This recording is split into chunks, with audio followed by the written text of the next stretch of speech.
আসসালামু আলাইকুম প্রিয় বন্ধুরা, আশা করি সকলেই ভালো আছেন, সুস্থ আছেন। আলহামদুলিল্লাহ, আপনাদের দোয়ায় আমিও সুস্থ আছি। তো আজকে স্যামসাং এর একটি কাজ আপনাদের মধ্যে শেয়ার করতেছি। যারা নতুন টেকনিশিয়ান ভাই আছেন তার জন্য হয়তোবা ভিডিওটা অনেক উপকৃত হবেন। ওই দেখেন, ওই ফোনটার এলসিডি এরকম সাদা কালো, যে টেলিভিশন ছিল টেলিভিশনের মতো আর কি জিট করতেছে। তো এই কাজগুলো আমরা বিগত দিনে সমাধান করেছি আপনার রেবন অথবা লজিক, এই দুটোতে যে কোনো একটা চেঞ্জ করতে হইতে হয়েছে, আর না হয় দুইটাই চেঞ্জ করতে হইতেছে। তো আজকের কাজটা রেবন এবং লজিক দুটাই আমি চেঞ্জ করছি। তারপর আরেকটা রেবন আমি আরেকটা লজিক আপনাদের মধ্যে দেখা দিয়েছি যে চেঞ্জ করতেছি।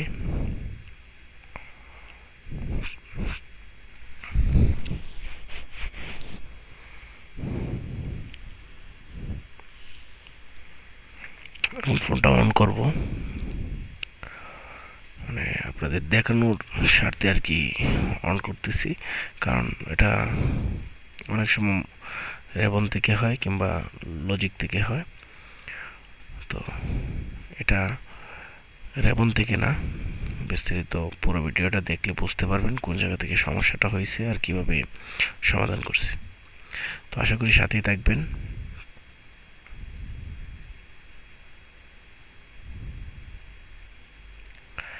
ওই দেখেন, আমরা স্কেমেটিক ডায়াগ্রাম অন করছি যে হার্ডওয়্যার সলিউশনে। এখানে দেখেন আমরা তিনটা লাইন মিসিং পাইছি, সিপিইউ থেকে ডিসকানেক্ট হয়ে আছে। ফোনটা আমার মনে হয় খুব সম্ভবত হাত থেকে পড়ছে কিংবা আঘাতপ্রাপ্ত আর কি।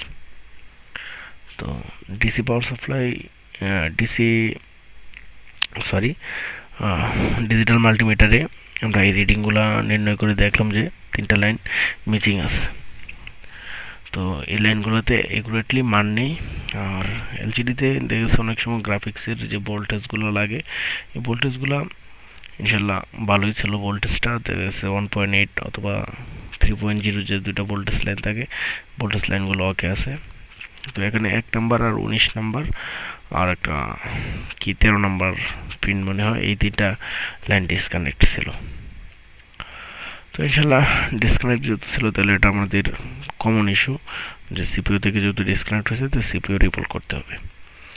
তো ভিডিওটা অনেক লং হয়ে যাবে বিদায় আর কি আপনাদেরকে সিপিইউ রিমুভ করছি ওই ভিডিওটা দেখাইতে পারিনি, অথবা ক্যামেরাতে রেকর্ড করতে পারিনি। কারণ হচ্ছে যে ভিডিও অনেক লং হয়ে গেলে অনেক সময় দেখা গেছে যে ভিডিও দেখতে অনেকেই মনে করে যে আর এত কাজ সবগুলাই।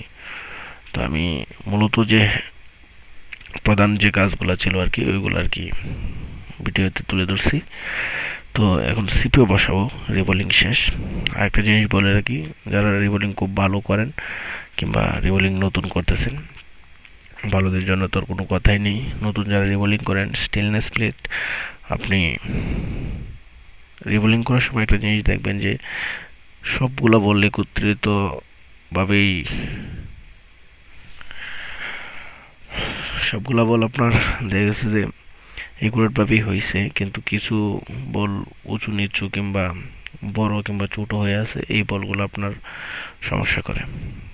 কারণ কীরকম সমস্যা করে এই জিনিসটা দেখেন, যে আপনি সিপিইউ বসাইছেন যে দুইটা কিংবা তিনটা বল উঁচু ছিল কিংবা বড় ছিল, হ্যাঁ, ওই উঁচু যে বলগুলো ছিল ওর সাথে যে পজিটিভ বলগুলো থাকে অথবা গ্রাউন্ড লাইনগুলো থাকে, এই উঁচু বলগুলোর জন্য একুরেটভাবে কিংবা প্রপারভাবে কানেক্ট হইতে পারে না সিপিইউটা। কিন্তু হয়তোবা কানেক্ট একটা পাওয়ার সেকশনেও হতে পারে, সিম সেকশন হতে পারে, অথবা নেটওয়ার্ক সেকশনেও হতে পারে, অথবা মাল্টি আদার্স যে সেকশনগুলো আছে, কোনো না কোনো একটা সেকশন আপনার মিচিং হয়ে যাবে। তো সিপিইউ রিভলভ করার পর ফোন অন হইলো, কিংবা দেখা গেছে নেটওয়ার্ক আসতেছে না, কিংবা নেটওয়ার্ক লাইনগুলো যে সেলকে কিংবা ক্লক লাইন ছিল ওইগুলো মিস হয়ে আছে, তখন আমরা নেটওয়ার্ক সেকশনে গাড়ি কিন্তু কোনো রেজাল্ট আসে না। তো আপনার একটা জিনিস মনে রাখতে হবে, প্রপারলি কিংবা একবারে একুরেটভাবে সিপিইউটা রিভলভ করার পরে একটা জিনিস করবেন, ব্লেড দিয়ে যে উঁচু নিচু বলগুলো আছে এগুলা আপনার স্টেনলেস প্লেটে লাগানো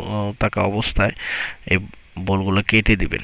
তাহলে দেখা গেছে যে উঁচু নিচু যে বলগুলো আছে এটি সমানভাবে কেটে যাবে, একবারে একুরেটভাবে রিবোলিংটা হয়ে যাবে। এরপরে হটগান দিয়ে হিট দিয়ে বলগুলো আবার একুরেট করে নেবেন।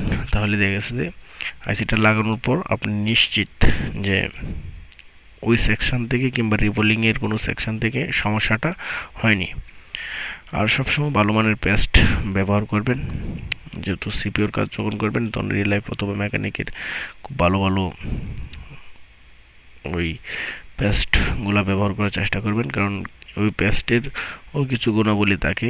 এই পেস্টই আপনার দেখা গেছে যে ভেতরে আপনি যখন হটগান দিয়ে হিট করতেছেন, হিট করার পরে ভিতরের বলগুলা একুরেটভাবে বসাইতেছে কিংবা গলতেছে।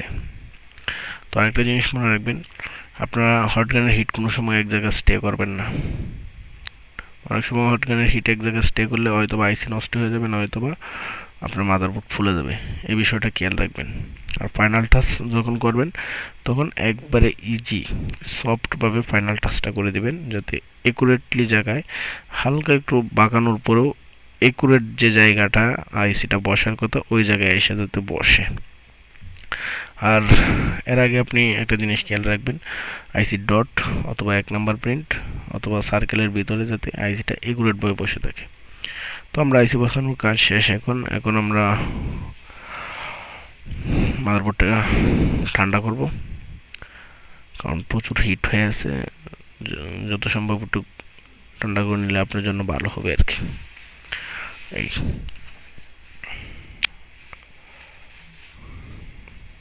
তো এখন কাজ হচ্ছে বোর্ডটা সেটে বসিয়ে দেখবো। এর আগে একটু ক্লিন করে নেবেন, এদিক সেদিক পেস্ট অথবা দেখা গেছে যে আপনার লেগে থাকলে অন হইতে গেলে দেখা গেছে একটু সমস্যা হয়, কিংবা এরকম এগুলো ভালোভাবে কানেক্টরগুলো পরিষ্কার করে নেবেন।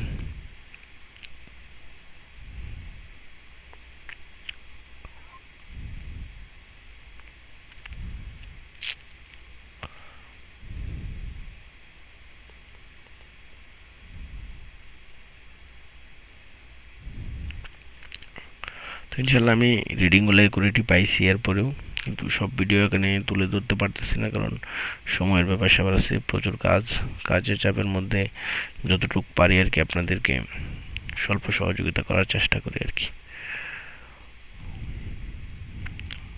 দেখেন 100% ভাবেই গ্রাফিক্সটা আসছে, আগে জিরজির করতো আর সাদা কালো টেলিভিশনের মতো হয়ে থাকতো আর কি। এখন গ্রাফিক্সটা একুরেটভাবে আসছে।